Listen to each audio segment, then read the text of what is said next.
नमस्कार, मी कल्याणी किचनमध्ये आपले खूप खूप स्वागत करते। आज आपण बाळ 6 महिन्याचे झाले की बाळाला वरचे अन्न सुरू करताना आपल्या बाळाला पहिला कोणत्या पदार्थाने सुरुवात करावी, किती प्रमाणात द्यावे याचे टेन्शन प्रत्येक नवीन आईला येते। तर नवीन आईचा थोडासा ताण कमी करण्यासाठी आपण बाळाला पहिले अन्न म्हणून देऊ शकतो असा साधा सोपा पदार्थ म्हणजे डाळ तांदळाची पेज। पण ती कशी बनवायची, त्याचे प्रमाण कसे ठेवायचे हे सर्व आपण आज या व्हिडिओमध्ये पाहणार आहोत। चला तर मग लगेचच व्हिडिओला सुरुवात करूया। पेज बनवण्यासाठी आपण इथं 1 वाटी तांदूळ आणि अर्धी वाटी मूग डाळ घेतलेले आहेत। इथं मी इंद्रायणी तुकडा तांदूळ घेतला आहे। थोडा सुगंधीही असतो आणि या तांदळाला चिकटपणाही असतो, त्यामुळे पेज अगदी छान अशी तयार होते आणि सुगंधी असल्यामुळे चवीला देखील हा तांदूळ अगदी छान लागतो आणि बाळ आवडीने खाते। आता आपण हे डाळ तांदूळ एकत्र करून 3 वेळा स्वच्छ असं धुवून घेणार आहोत, कारण डाळ तांदळाला टिकण्यासाठी पावडर वगैरे लावलेली असते, त्यामुळे ते स्वच्छ धुवून घ्यायचे आणि डाळ तांदूळ धुतल्यामुळे छान हलकेसुद्धा होतात आणि बाळाला पचायला देखील हलके जाते। डाळ तांदूळ पहिल्यांदा स्वच्छ निवडून घ्यायचे आणि हे आपण अगदीच लहान बाळासाठी बनवत आहोत, त्यामुळे अगदी स्वच्छतेची काळजी घेऊन डाळ आणि तांदूळ 3 ते 4 वेळा आपण व्यवस्थित असं धुवून घ्यायचं आहे, की ज्यामुळे बाळाला कुठलंही इन्फेक्शन होणार नाही आणि बाळाला त्याचा कुठलाही प्रॉब्लेम येणार नाही। इथं हे डाळ तांदूळ आपण अगदी स्वच्छ असं धुवून घेतलेले आहे। त्यातील काही कचरा वगैरे काही घाण असेल ते पूर्णपणे निघून गेलेली आहे। आता हे धुवून झाल्यानंतर हे आपण अशा प्रकारे ताटामध्ये पसरून घेणार आहोत। हे पंख्याखाली वाळवलं तरीही चालेल, पण शक्यतो जर ऊन असेल तर उन्हामध्येच हे वाळवून घ्यायचं, म्हणजे त्यातील पूर्णपणे मॉइश्चर कमी होतं आणि ही पिठी जास्त दिवस टिकते, त्यामुळे उन्हातच वाळवून घेतलेलं चांगलं। हे बघा, अशा प्रकारे मी थोडंसं उन्हामध्ये वाळवून घेतलेलं आहे। खूप छान असं वाळलेलं आहे हे आणि आता हे आपण छान असं भाजून घेणार आहोत। यामध्ये थोडासा जरी ओलावा राहिला तर त्याला लगेचच बुरशी लागते, यामुळे बाळाला इन्फेक्शन होऊ शकते। त्यामुळे हे डाळ तांदूळ अगदी व्यवस्थित छान पूर्णपणे मॉइश्चर जाईल अशा प्रकारे आता भाजून घ्यायचं आहे।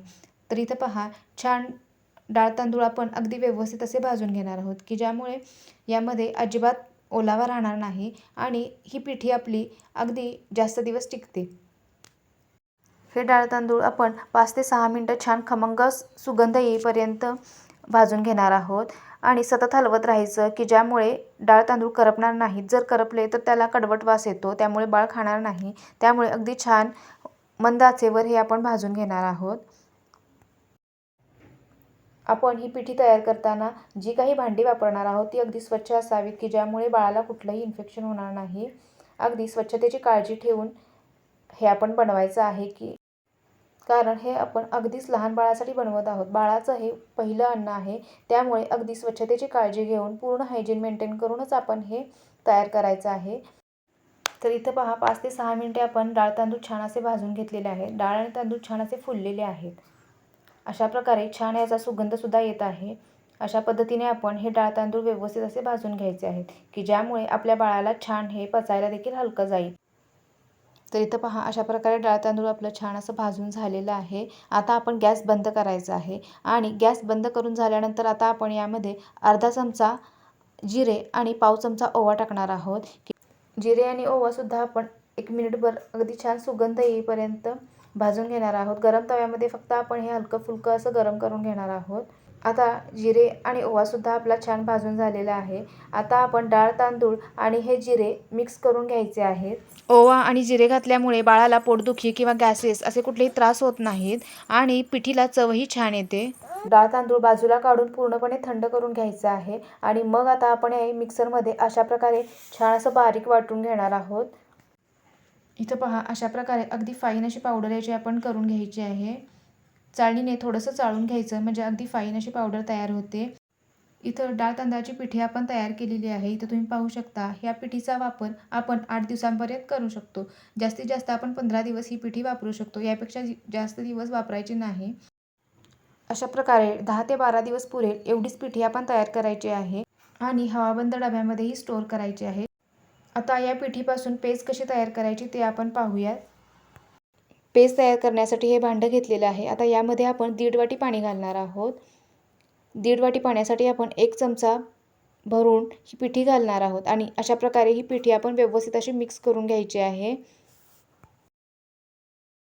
यामध्ये अजिबात गुठळ्या होऊ द्यायच्या नाहीत, गुठळ्या पूर्णपणे मोडून अशा प्रकारे ही पेस्ट तयार करायची आहे. इथे तुम्ही पाहू शकता अगदी व्यवस्थित अशी ही अगदी छान अशी ही पेस्ट तयार झालेली आहे. म्हणजे अगदी छान शिजते सुद्धा. आता ही पिठी आपण मंद आचेवर 5 ते 6 मिनिटे छान अशी शिजवून घेणार आहोत. अजिबात कच्ची राहता कामा नये. अगदी व्यवस्थित अशी 5 ते 6 मिनिटे आपण ही शिजवून घेणार आहोत. अशा प्रकारे सतत हलवत राहायचं की ज्यामुळे पिठी छान तयार होते. यामध्ये गुठळ्या परत होत नाहीत आणि खाली चिकटतसुद्धा नाही.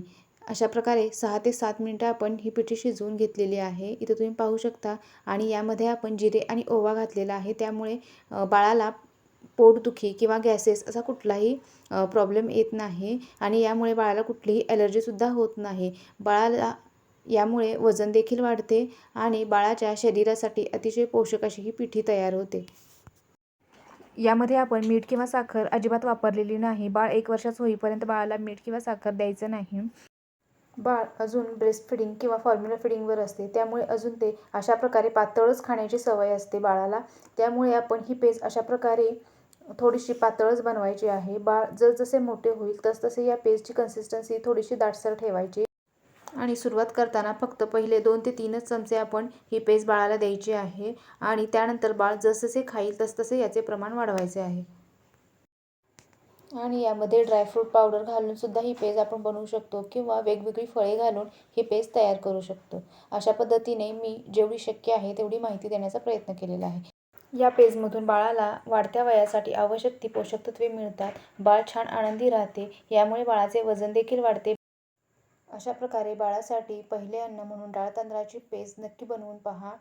व्हिडिओ आवडला तर नक्की लाईक करा, शेअर करा आणि चॅनलवर जर नवीन असाल तर चॅनलला सबस्क्राईब करायला विसरू नका. परत भेटू नवीन एका रेसिपीसह. तोपर्यंत धन्यवाद.